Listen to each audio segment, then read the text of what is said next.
एक नई बात सीखे चेलक सर के साथ। इस क्रम में हम देखते हैं नीड नॉट का प्रयोग। तो नीड नॉट का प्रयोग कैसे और किन जगहों में करेंगे। तो जो हमारे वाक्य होंगे उस वाक्य में अर्थ कुछ इस प्रकार से होगा कि क्रिया करने की जरूरत नहीं है या आवश्यकता नहीं है, ऐसे अर्थ आएंगे उस वाक्यों में। नीड नॉट प्लस क्रिया का पहला रूप का इस्तेमाल करेंगे, नीड नॉट के साथ क्रिया का पहला रूप।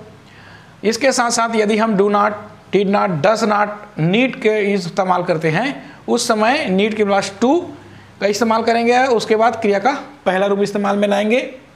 साथ ही साथ सकारात्मक प्रश्नवाचक वाक्य बनाने में नीड नॉट का प्रयोग करेंगे।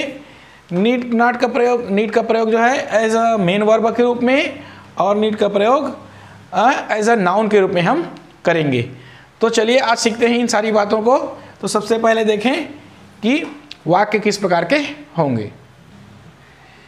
तुम्हें चिंता करने की जरूरत नहीं है, और यही बात छत्तीसगढ़ी में कहें तो तोला घबराए की जरूरत नहीं है, और अंग्रेजी में कहें तो यू नीड नॉट वरी।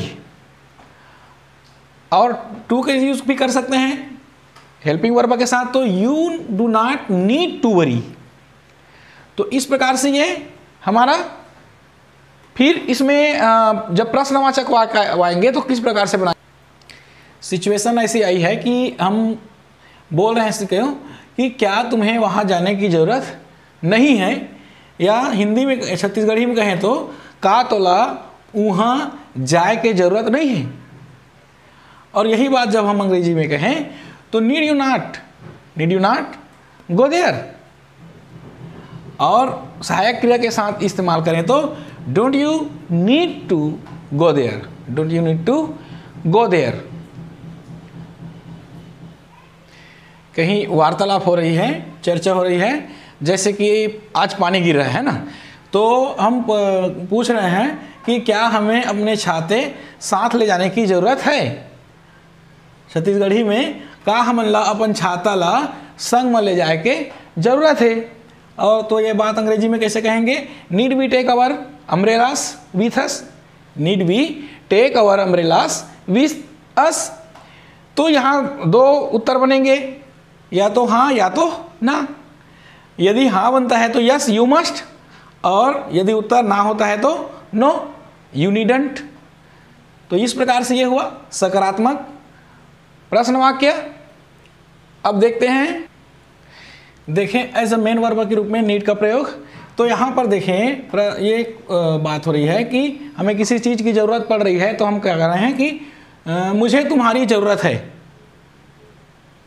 अपने साथी की ज़रूरत है, तब हम कह रहे हैं कि मुझे तुम्हारी ज़रूरत है, मोला तोर ज़रूरत है। और अंग्रेजी में I need you.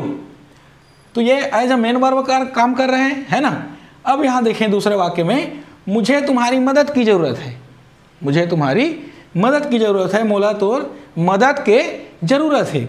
I need your help, I need your help.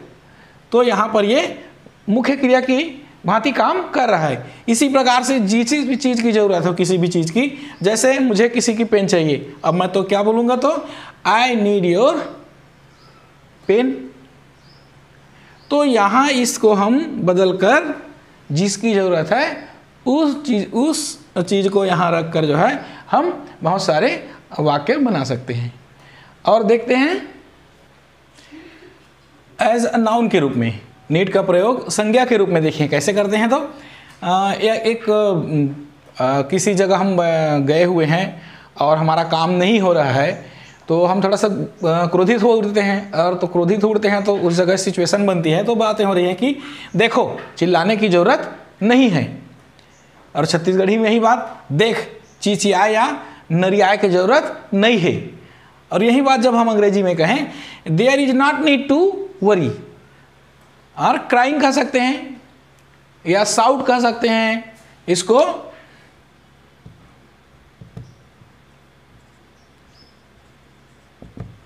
साउट, चिल्लाने की जरूरत नहीं है।